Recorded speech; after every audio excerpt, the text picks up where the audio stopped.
Hi guys, and welcome back to another DrAce video, and today we're going to be playing Ride 4, and I've got a DrAce time trial challenge for you guys to complete.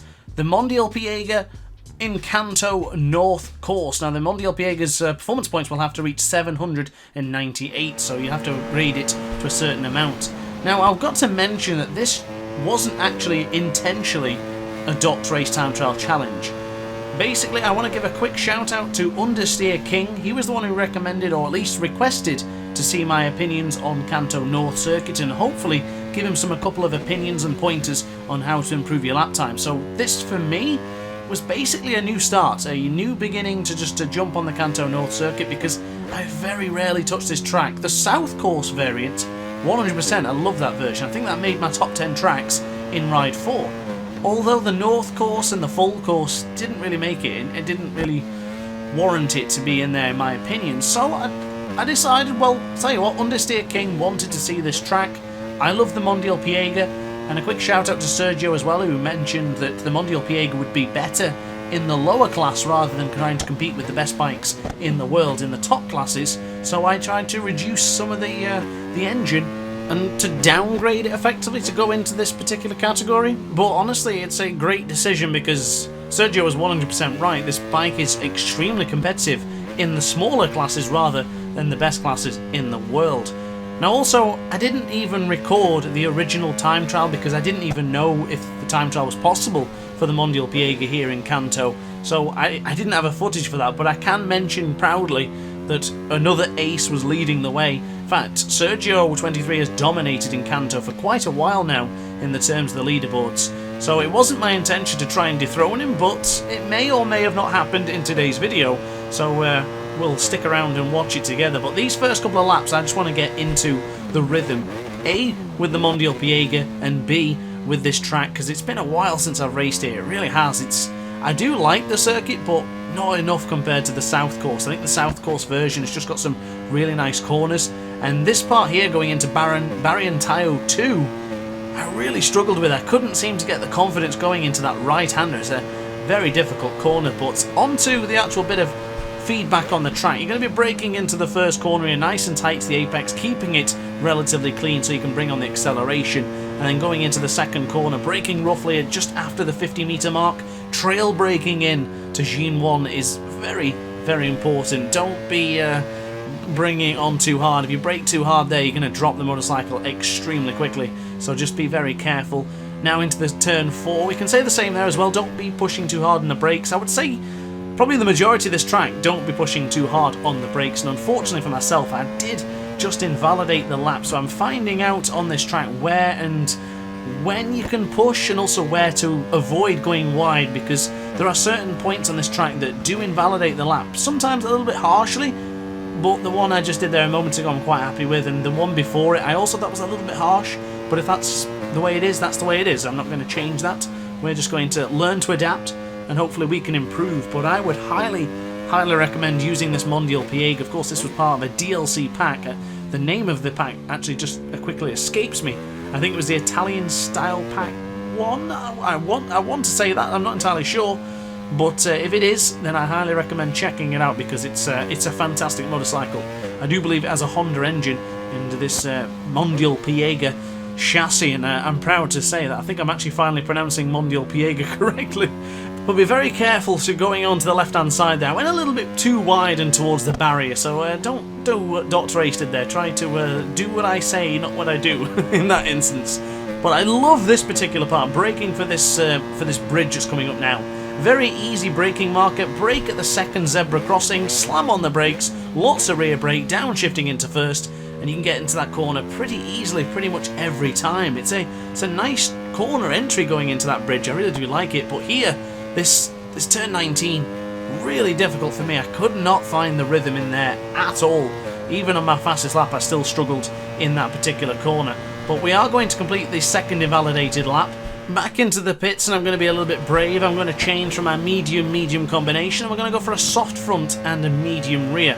So now we're going to try and give you some points on where I found that I was gaining some time, and just where I was beginning to get better at this particular track. And I think the combination of this bike is a very easy to handle motorcycle, and a track that's quite wide as well, so it does appear quite intimidating, but it's actually not really that hard in the sense of plenty of space to go, and if you do make a mistake, you can still slam the brakes and still make it some of the corners. Not all of them, of course, because some of them are very difficult.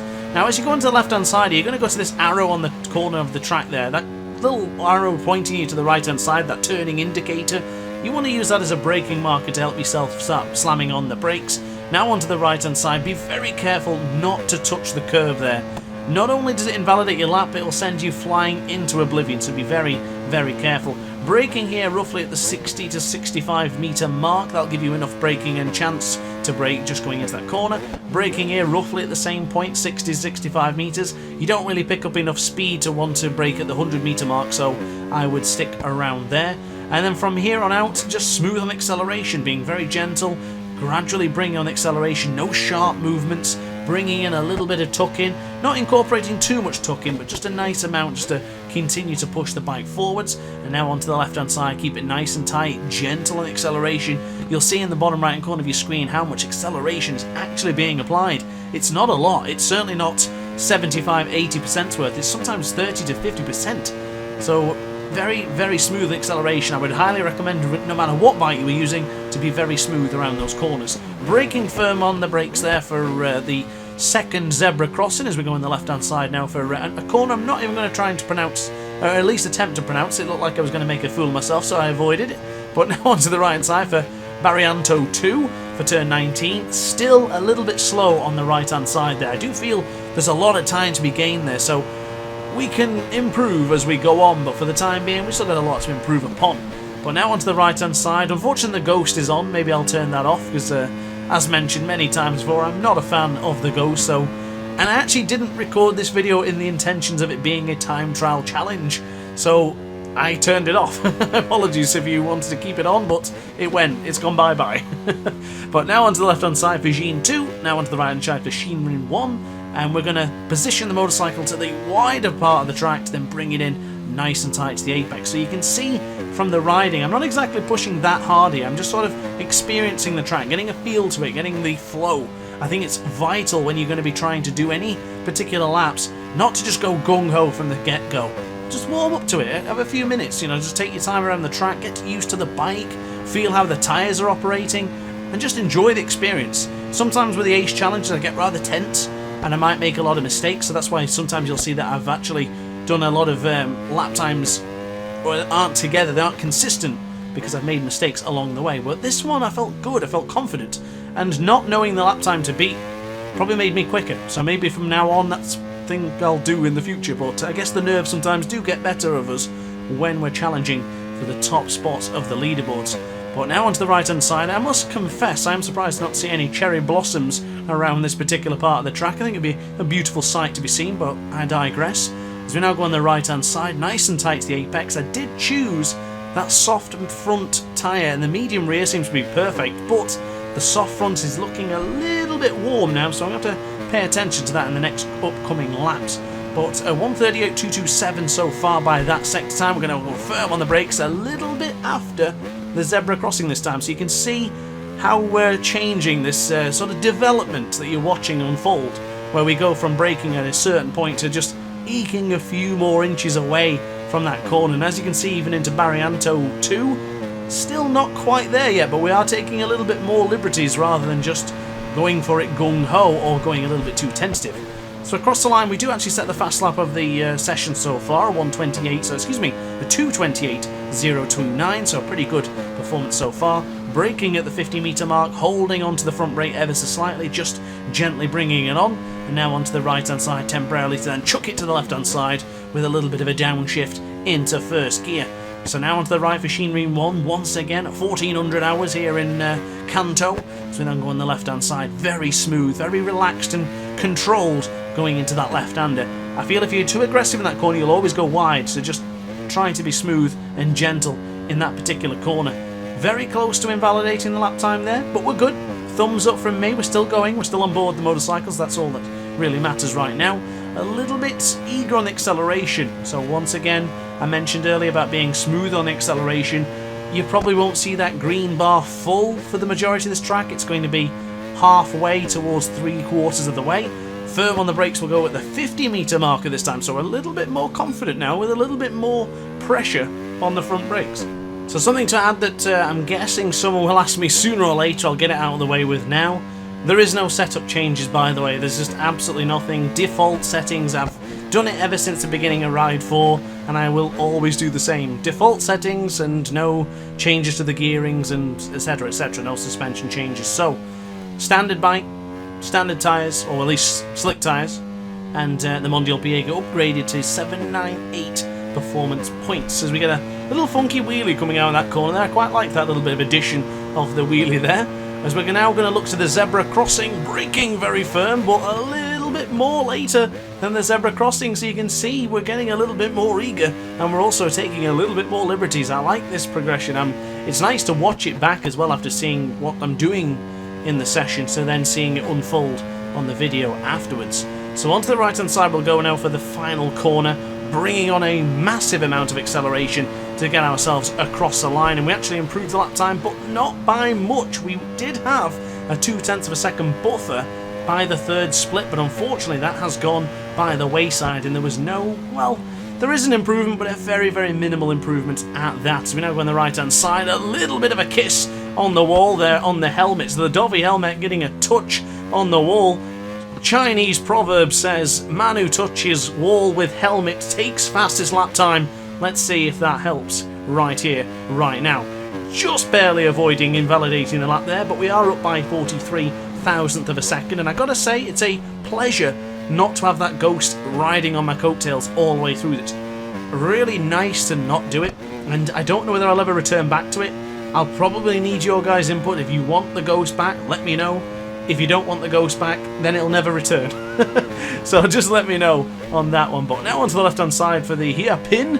Hairpin 1. I sound like a Jamaican. Never mind. That's not what I was trying to do. As we now go on the right-hand side for turn 11. Going a little bit too wide there. You see I had to use a bit of rear brake to slow the motorcycle down as well. But paying attention to that front tyre, it's getting toasty. Very, very toasty. This is our fourth lap in a row now.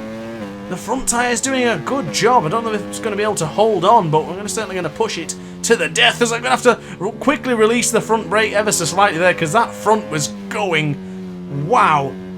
The vibration of the controller was like, enough, enough, enough, and then almost the front brake just folded underneath me. We were very close.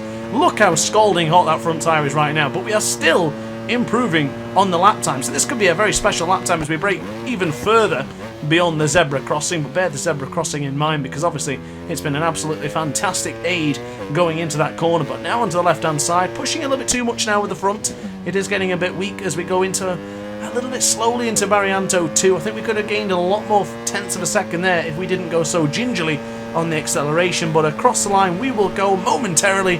It's going to be a 2:07.432. So that is the end of my particular lap time, so not a bad run apart from the first 2 laps that we messed up. We did do 4 laps in a row, and I rather enjoyed the experience. I will definitely be coming back to Kanto North Course once again, because there is no doubt in my mind that you guys are going to beat this lap time. It wasn't anything particularly special, but I do feel that the Mondial Piega has got a wicked advantage in this class. So let's take a look at the leaderboards and see how we stack up against the aces. So we did actually put ourselves on the top spot and the top pile of the leaderboard, but it's a little bit unfair to say yet, because of course you guys still need to put your lap times in, and I have absolutely zero doubt that this lap time will be beaten with the Mondial Piega. I certainly don't think it was my best lap, and as I mentioned, I wasn't exactly pushing for a really good lap. That was just a lap that came after my 4th lap in a row, and I thought that'd be enough for the content. I can give you guys some pointers and we can chat about it, but that is going to be it from me. I hope you like this particular challenge, because I think it's going to be a good one. It's certainly not the fast lap time I'm going to produce, and I'm guessing it's not going to be the same for you guys as well. So if you want to join and take part in this particular challenge on PC, come and join the Discord server and we can chat about it in my Ride 4 section in there. But upon that note, guys, thank you very much for watching the video. I really hope you enjoyed it. If you did, let me know in the comment section down below. Consider liking the video and subscribing as well for a lot more DrAce content. Upon that note, guys, thanks for watching and see you next time. Ciao for now. Oh hi, didn't quite see you there. Good to see you're still here. If this video didn't quite set your appetite, then why not watch some more DrAce content by clicking the video shown on screen now. Furthermore, if you would like to follow me on social media, you can do so now with the links down in the description. Consider subscribing so you don't miss a single DrAce video.